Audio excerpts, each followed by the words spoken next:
Ralf, it's another 1-0 win, achieved in a very different way this evening, would you say? Yes, it was an away game, a very physical, intense game. I already told Dean that they played extremely well, I thought. They didn't at all play like a bottom team, always proactively defending forward. In fact, they played like we played against Crystal Palace. In the first 15 minutes we were struggling tactically, but then it was better. We didn't allow them that many chances in the first half.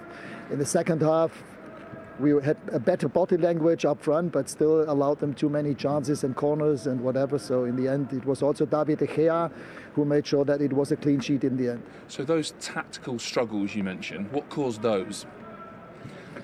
Yes, it's about intensity of the game, physicality, body language. On this kind of level, you need to be physically present, and this was not always the case. In some situations it was the case, but not always. And if you want to keep control on a game like this one, you have to be physically present, and this was not the case on all positions. So you've mentioned that a couple of times, body language. What was wrong with the body language? Yes, of course, some of our players are technical players, and today there was not so much space for technical solutions, and then you need to be physically brave and compete on that kind of level with regard to physicality, and this was something that we didn't do on all positions. So I wondered, I mean, it looked a lot less aggressive a performance compared to Crystal Palace.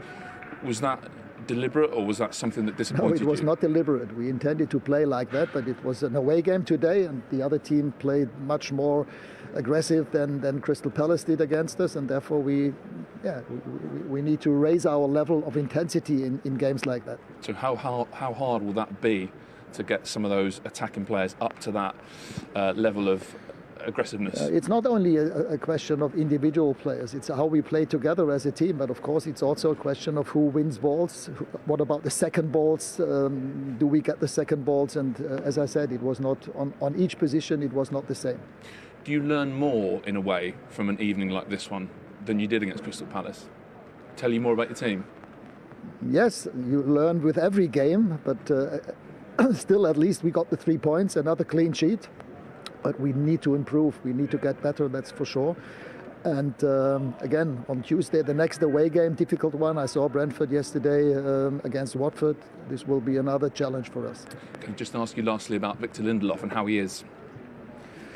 Yeah, he had a collision. He can't even remember what it was, but he was struggling to breathe. So he said he felt pain on his chest. But right now they checked him, they did all the tests, and everything seems to be okay. That's good to hear. Thanks for your time. Thank you. Thank you. Thank you.